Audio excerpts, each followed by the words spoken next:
Hello, and welcome to Unerasing LGBTQ History and Identities, a podcast. I'm Deb Fowler, co-founder of History Unerased. On January 13th, 1983, Deborah Johnson and Zandra Rolón went to Papa Choux restaurant in Los Angeles for a romantic dinner. Little did they know that their desire to dine in one of the restaurant's booths would lead to a landmark civil rights case. After being seated at the table they had reserved, they were told that they had to move from the semi-private booth because they were not a, quote, mixed couple.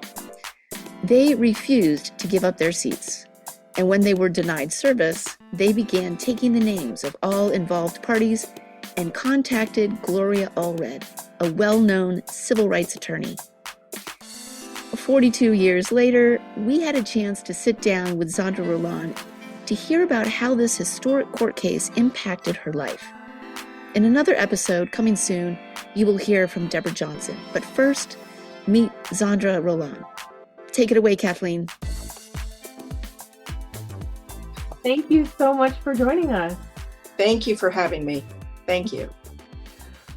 Here at History Unerased, we are so excited to talk a bit more with you about the incident and the court case that happened many years ago now, but we use your story essentially in one of our most popular teaching units. And so we want to know more about it and hear from you. So what would you like people to understand and know about your case? Primarily, the reason that this all happened was because something wasn't right. Because the owner of the restaurant decided to take the law into his own hands and found justification to refuse service to a group of people that weren't like him, stirred the need to do something about it. This case, I always like to remind people that we don't wake up in the morning and say, today I'm going to go out there and make history. We do things. History is basically made because things are not right or they could be better. The case itself was the ultimate back of the bus syndrome in the scenario. And unfortunately for the owner, it happened to two women of color. So it was during it pushed everything back to, that doesn't happen to us now. But it's happening. It's happening. And the number one thing I think that's the takeaway that I tell people, and that was a realization for me, was that I grew up in southern Texas where it was whites only, and that didn't mean that only blacks were not allowed. It was anybody that was not white. So I grew up with that sense of this isn't right. This isn't right. And that was the number one thing I think that was the main message of this lawsuit, was the reason it happened was because it was not right. And it also pushes that the statement of you've got to say something or you've got to do something, because even if it doesn't apply to you, if you don't say something or do something, it's going to apply to somebody. And it's going to apply to somebody. And for you not to say or do something is not right. And it's important because so many people before us have paved the way for us. And you never know when you are going to be part of that paving the way for somebody. No matter, what the topic is, if we're all responsible for each other and the rights that we have. Can you tell us a little bit more about working with Gloria Allred? Like, for example, what the conversations were like, or if there's anything you wish your legal team had done differently during your case. Working with Gloria, and she has the reputation of don't mess with her. Okay. And she was always very upfront. There was no confusion as to what we were walking into. Even from the very beginning, it as Deborah and I were leaving the restaurant, I was taking everybody's name that was working there, and the first thing that came to my mind is, no, this isn't right, and we got to look into this. Maybe I'll contact Gloria Allred. And I remember Deborah kind of going, "Are you kidding? I don't. Are you?" But it's like, no, it just can't be right. So I contacted her, and we met with her, and she kept saying, I don't know if you have a case, and it would probably be testing a city ordinance, but I don't know. But I will talk to my partners, and I will contact you within the week. Well, by the time we got home, she called and said that she would take the case. But she said, but you better be very comfortable with being out and the fact that this is going to be big. So if you're not comfortable with what's coming, don't do it, because it's going to be big. So that kind of set everything in motion, in the sense that, all right, if you're okay, here we go, because we're riding in her car and she's driving. So if there was any indication that, oh, I don't know, maybe we'll get in trouble, or I don't know, then don't do it. But my thing for me was, let's do it. And okay, those people that don't know that I'm a lesbian are going to find out really quick. But so I appreciated the fact that she was upfront. There was no softness about her. She wasn't mean or anything like that. She was very professional, and set the tone of, this might not be easy and it may not be fair, but good for you that you're doing this. And as far as if there was something that I wish they would have done differently, I thought about that, and I really can't think of anything that I feel I was disappointed in, or they should have done that. Or again, we were not driving, and so we had to really trust that the person driving was going to get us to where we needed to be.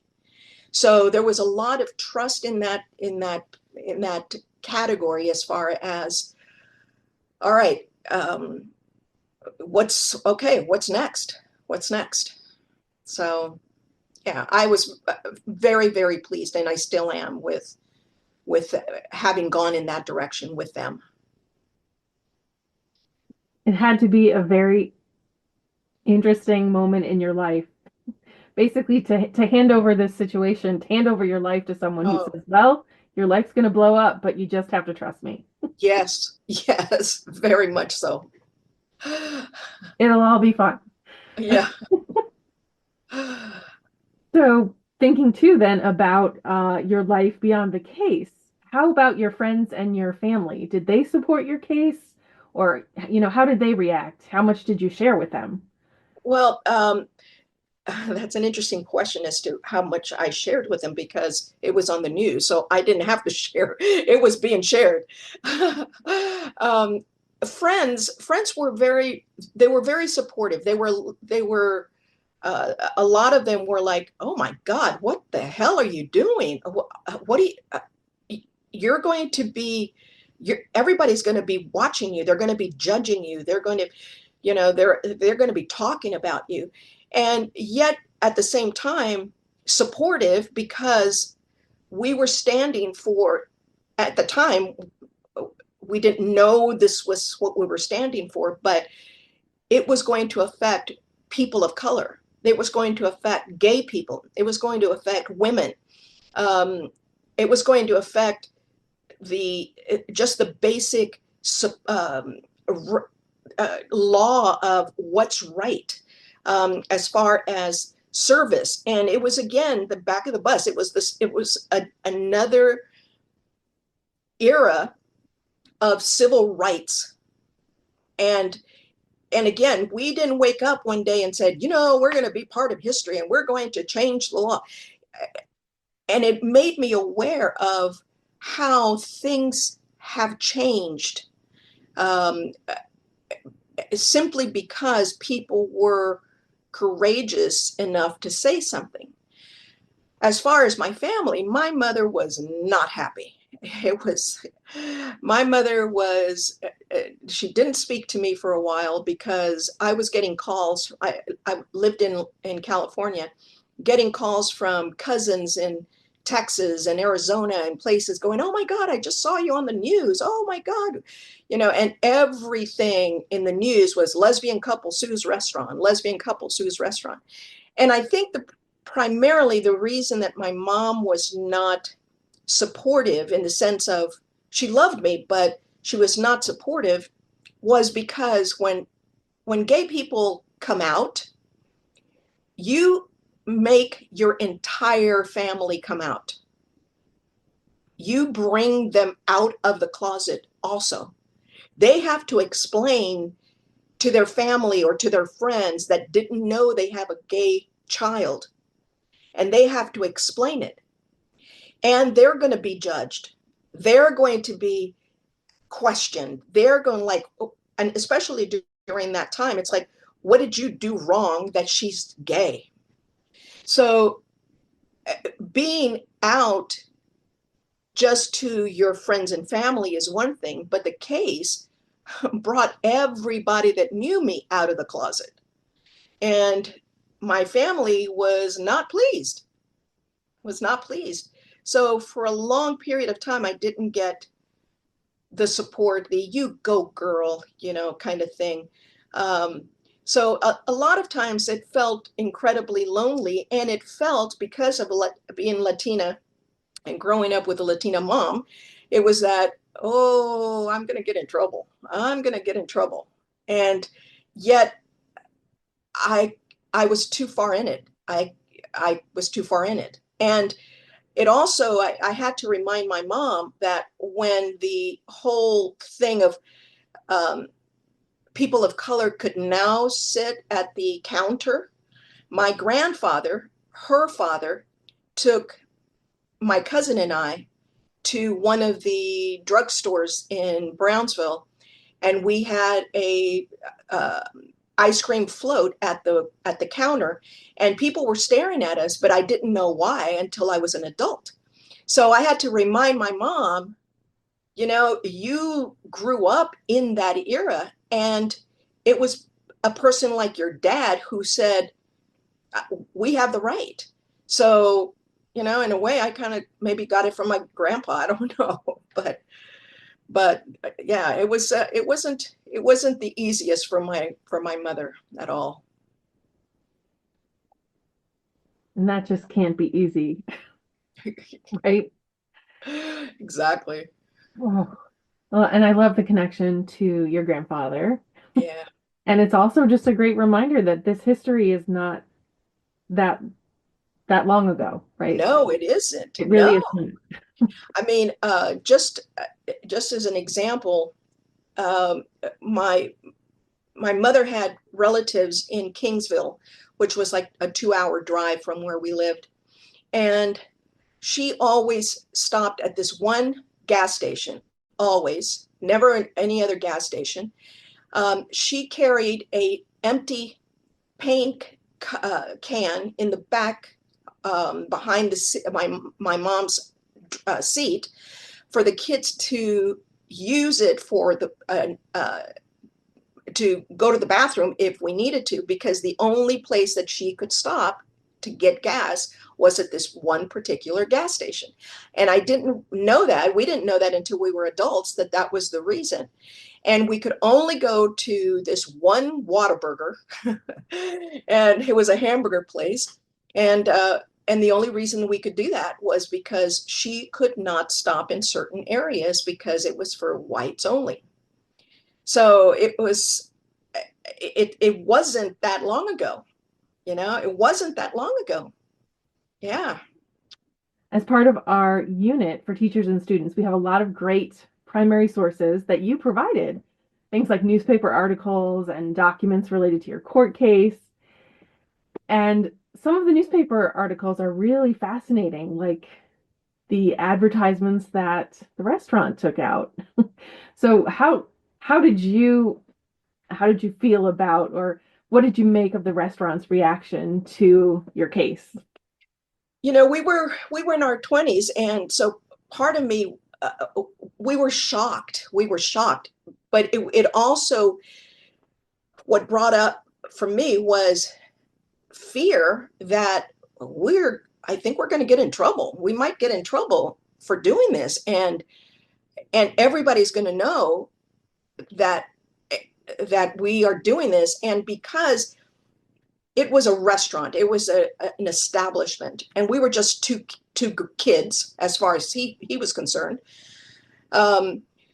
It felt like, had we not had Gloria as our attorney guiding us through this process, I don't know if I think we would have been incredibly intimidated and maybe not pursue it, because they had more money, they had more power, they were guys. He was a guy, and we were just girls, and it had that, we had that sense of, God, I hope we don't get in trouble and by doing this, so. But we were shocked, especially the ads that he would put out. It made it as though we were being scolded by an adult, and he was going to record that and let everybody else know. And I guess him expecting support, which he probably did, from other restaurants or other people or his family, or I don't know, but it was shocking and scary. Well, and the fact that their hatred was so clearly on view, right? They didn't try to hide the fact that they were discriminating against you and others. It was just right there. Yes. Right in their advertisement. They weren't hiding it. They were not hiding it. No. It's fascinating, right? That they were just so confident in their own discrimination and discriminatory practices. And they didn't think it was discriminatory. They thought it was their right. They, a person like him would not have considered that he was discriminating. He had the right because it was his restaurant. And, and we were just these kids, but he messed with the wrong kids.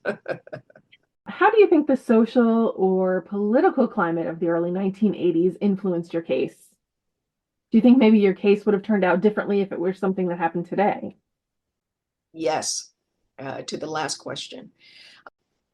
Because the case occurred in the early 80s, we were, again, and it's hard to believe that we were, but we were on the heels of the civil rights movement, the Harvey Milk, gay movement, women's rights, abortion rights. We were part of that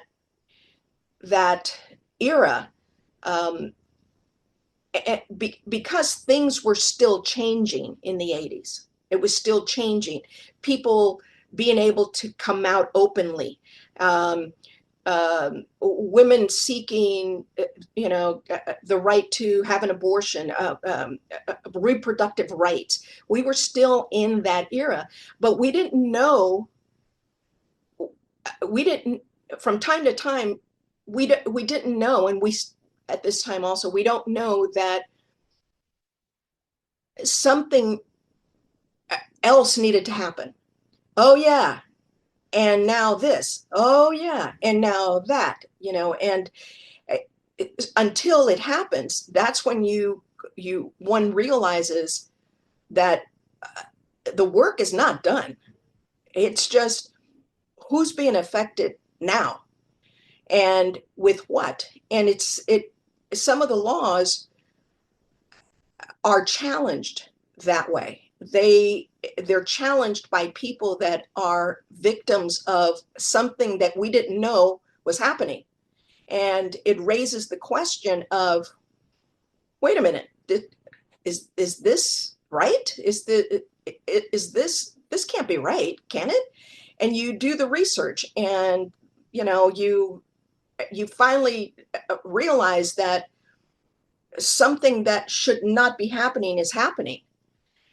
So I think that the case in the 80s was supported by people that were actively involved with making changes regarding our civil rights.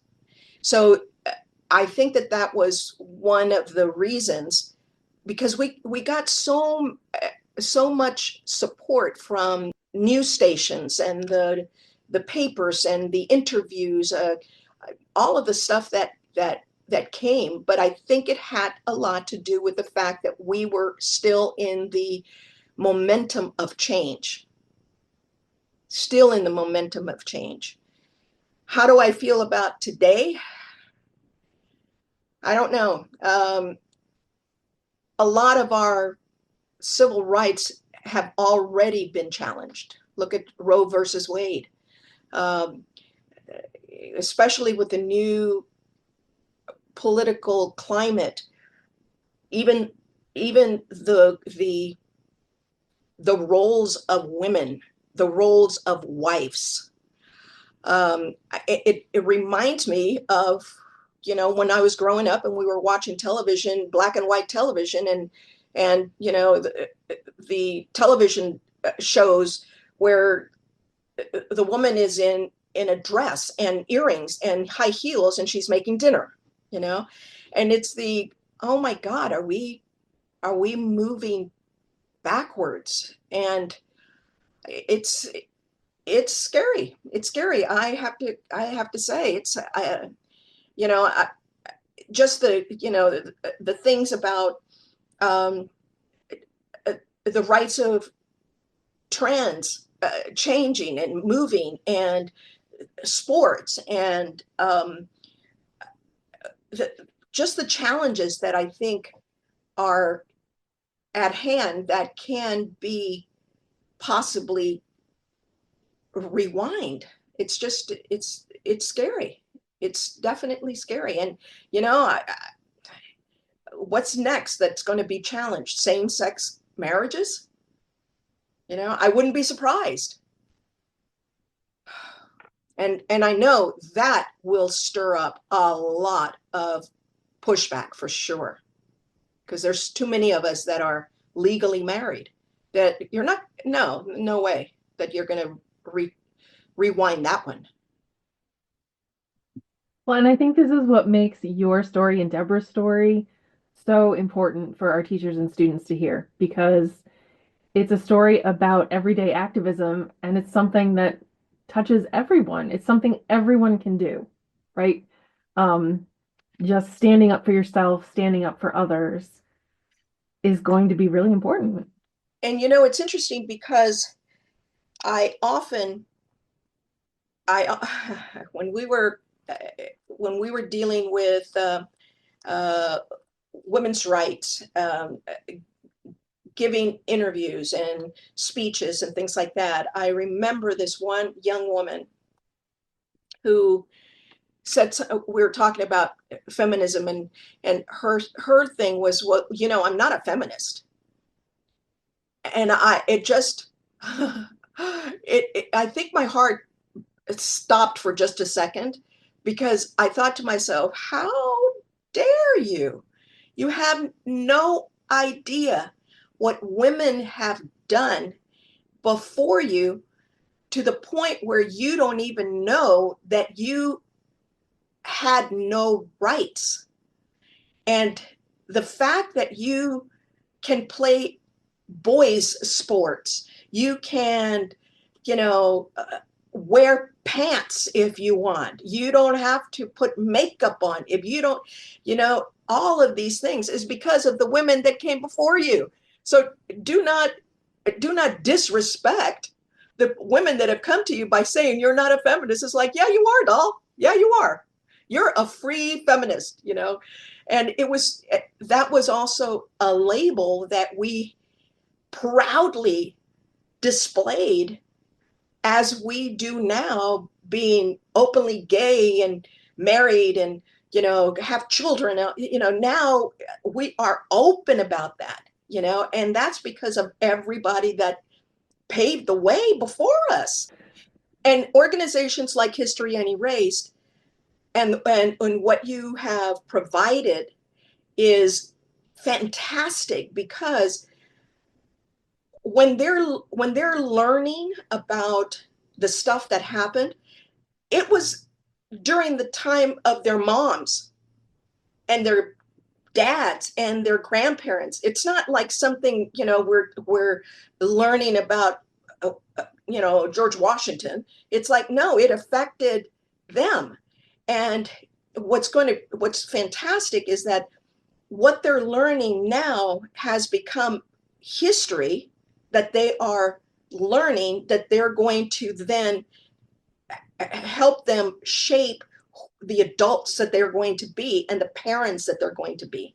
I mean, the fact that high schools and middle schools have clubs and organizations to support transgender, gay, lesbian, he, she, them, they, all of those things. We didn't have that.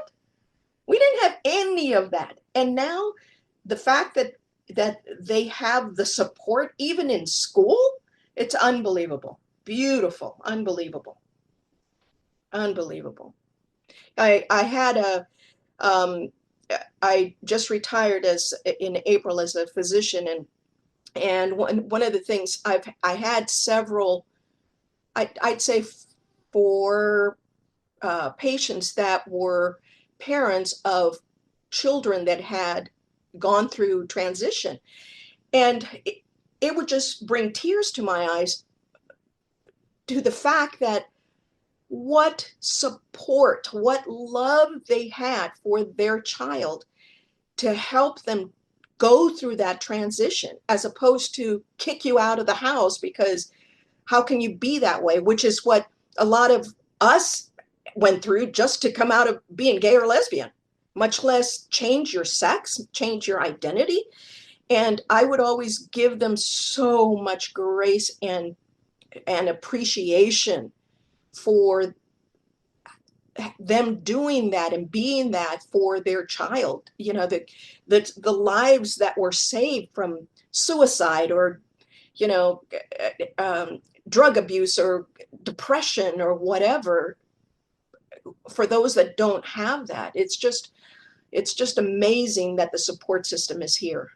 That the support system is available to the kids, even if it's just amazing. Well, and we appreciate that you are part of that support system too. How would you say this experience impacted the trajectory of your life?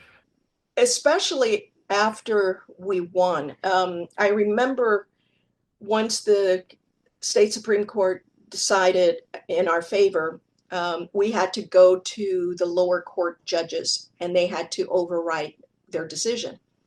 And I remember being in front of this one judge, and he's got the paperwork in front of him, and he goes to sign the form, and he stops and he looks at us and says, you just made history. Things are going to change. And I'll never forget that. It almost makes me want to cry.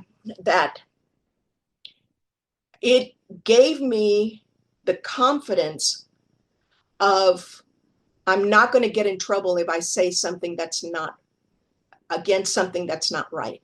I'm not going to get in trouble.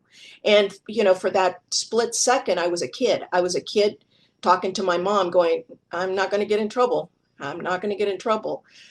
And it gave me confidence in a lot of ways, in a lot of different ways that I didn't know until I've gone through it already, and I look back, and that sense of bring it, let's do it, and why not? It's been on every news channel. It's, we were on Donahue show. We were, on Ms. Magazine and, Jet Magazine and all of that. That at some point it was nothing can happen that's not going to be good. It just doesn't happen. So it gave me the sense of confidence. It gave me the sense of confidence that I'll fight back. And looking back 42 years, it's like I am very appreciative of where I am and my life and my marriage and my health and my, everything. I feel like I have contributed to the point where it has contributed to me. We've talked about this a little bit, but what advice would you give to someone facing a similar legal battle today? I thought about that, and there's nothing to lose. You got nothing to lose. The only thing that you got to lose is whatever you're fighting for if you don't fight for it. That's what you're going to lose. The right to be married, the right to be who you are, the right to have what you are, the right to pursue the career, the education, the kids or no kids. And it gives, there's nothing to lose except for what you are fighting for that you don't fight for. And not only do you get to lose it, but at some point, someone's going to do it because it's going to affect someone else. And someone else is going to be the one that says, no, this is what's going to happen. And it could have been you. And I'm not saying, what a coward if you don't do it, because it's a personal thing, no question about it. But if somebody was going through a similar situation, I'd say keep going and trust who you're working with. Trust who you're working with. And just know that everybody is looking at you. So behave. Behave. Everything that comes out of your mouth is going to be recorded. Every facial expression is going to be recorded. And somebody's going to play that over and over. So be aware of what you're saying and what you're doing and how you're saying it, because someone's going to put it down on paper. And in now the times that we are in now, it's going to be on Facebook, it's going to be in Google, it's going to be somewhere. So if you're in a similar case, keep doing it, and just know that everything you say and do is going to be recorded. So give it your best. Give it your best, because that's how it's getting into good trouble. You're getting into good trouble, and it has to come out in a positive way. It just has to. Otherwise, you'd be doing something different. Let's all go out and make some good trouble today. That's right. That's right. Well, thank you so much, Zandra, for talking with us. We really appreciate it. Thank you so much for asking me to participate. Thank you.